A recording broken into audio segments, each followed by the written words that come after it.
Hello दोस्तों, स्वागत है एक बार फिर से। और इससे पहले वीडियो में डाला था, उसमें बताया था कि किस प्रकार से प्रश्न जो 5 प्रश्नों को लाए थे और ये प्रश्न विभिन्न परीक्षाओं में पूछे गए प्रश्न थे और वह सभी कहीं न कहीं एक ही क्षेत्र से वो प्रश्न लिए जा रहे हैं।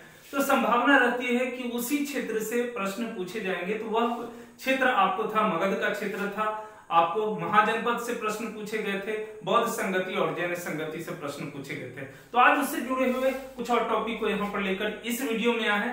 तीनों चीज यहाँ पर हम कवर करेंगे छोटे से वीडियो में। तो आप जैसा देख सकते हैं बोर्ड पर कि महाजनपद की संख्या, बिल्कुल दोस्तों, हमारा जो भारत का क्षेत्र था वह महाजनपद की संख्या उसमें 16 थी।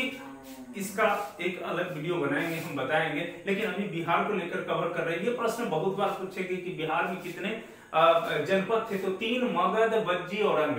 ये मगध जो अभी वर्तमान में आप देख सकते हैं कि पटना और गया का क्षेत्र जो है वह मगध के नाम से जाना जाता था।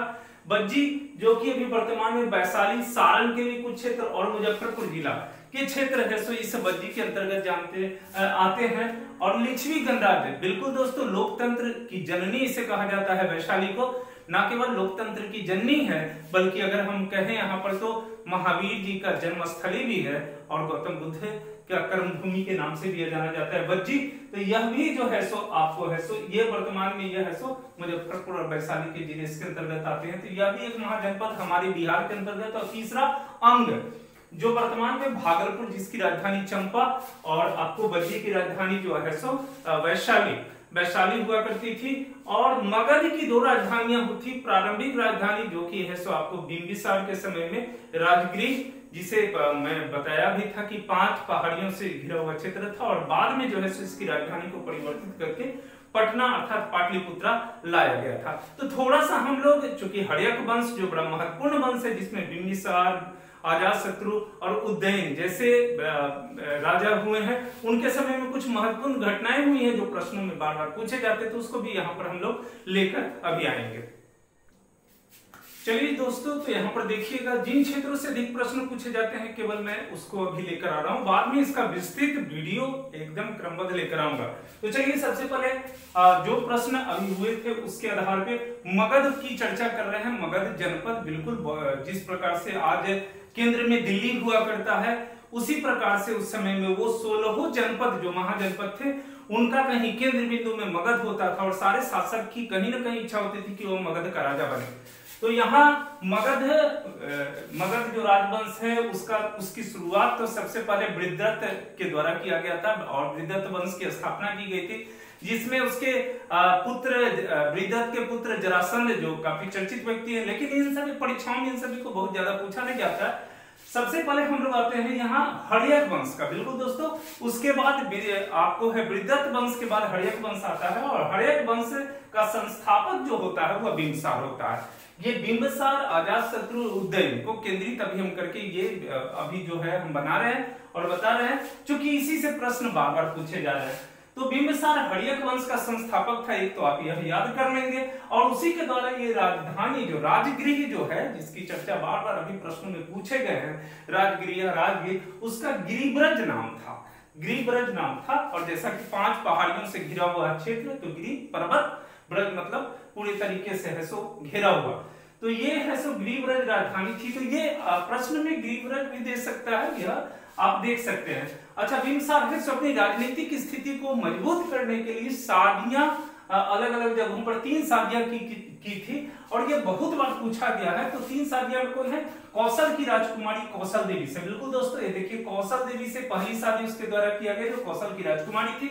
दूसरा है लिच्छवी गणराज्य, जिसकी चर्चा हम लोग किए हैं अभी, उसकी राजकुमारी चलहना से, यह भी बहुत महत्वपूर्ण है। और तीसरा है पंजाब की क्षेमा से। चौथा किसी और को डाल देता है यहाँ पे। तो ये आप देख सकते हैं, पंजाब की क्षेमा, लिच्छवी की चलहना और कौशल की राजकुमारी कौशल देवी से अपनी राजनीतिक स्थिति को मजबूत करने के लिए वहां शादी किया था। अच्छा, एक और प्रश्न है कि बिंबिसार के समय में जो उसके निजी जो चिकित्सक थे वो जीवक थे, बहुत चर्चा में यह रहा है। तो ये जो है सो उज्जैन में भेजा गया था चिकित्सा करवाने के लिए वहां पे। तो ये बिंबिसार का ही वह है सो चिकित्सक जीवक है। तो यह पूछा जाता है कि जीवक के किस शासक के समय में है सो एक अच्छा कुशल चिकित्सक था, तो बिंबिसार के समय में। अब ये प्रश्न इतना बनते हैं। चलिए, अजातशत्रु, चूंकि बिंबिसार आपको इतिहासकारों ने इसको बताया है, बहुत जगह कहा गया है कि अजातशत्रु है सो बिंबिसार को कैद में रख लिया और उसके बाद भूखे रहते हुए उसकी अंतिम मृत्यु हो गई थी। तो ये अजातशत्रु थे, प्रीतिहंता के नाम से भी इस सबको जाना जाता है। तो यहाँ पर देखिए अजातशत्रु का यह भी बहुत बार पूछा, अजातशत्रु का और किस कुनिक के नाम से कौन जाना जाता है? तो अजातशत्रु कुनिक के नाम से भी जाने जाते हैं। और एक महत्वपूर्ण चीज है कि किसके समय में महात्मा बुद्ध भी महापरिनिर्वाण किए और महावीर भगवान महावीर की भी मृत्यु हुई थी, तो अजातशत्रु के समय में, इनके समय में ही महात्मा बुद्ध महापरिनिर्वाण। देखिए दोस्तों यहाँ पर आपको 483 ईस्वी में ये महापरिनिर्वाण किया और महावीर का है सो 468 ईसा पूर्व में आपको किए हैं। और कहा? तो पावापुरी में।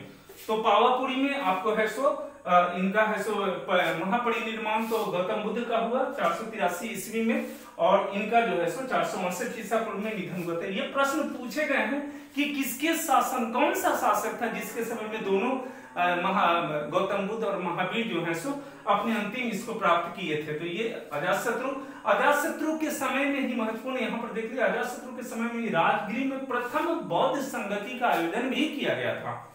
ये बहुत बार ये प्रश्न पूछे गए हैं। तो ये प्रथम जो 4 संगतियां हुई थी बौद्ध संगतियां, वो पहला राजगृह में और अजातशत्रु के समय में। अब एक और चीज यहाँ देखिए, अजातशत्रु के शासनकाल में बज्जियों से लंबा संघर्ष चला था। ये बज्जियों के साथ काफी लंबे 16 वर्ष तक है सो युद्ध लड़ने के लिए वहां पे आपको जो है सो बज्जी के किनारे अर्थात ये नदियों के किनारे अपनी छावनी को बनाया, जो कि देख सकते हैं गंगा है सो और गंडक एवं सोन नदियों के तट पर यह है सो सैनिक छावनी बनाए थे और उसका नाम पाटलीग्राम किया गया था, जो बाद में परिवर्तित होकर पाटलिपुत्र भी हुआ दोस्तों यहाँ पे।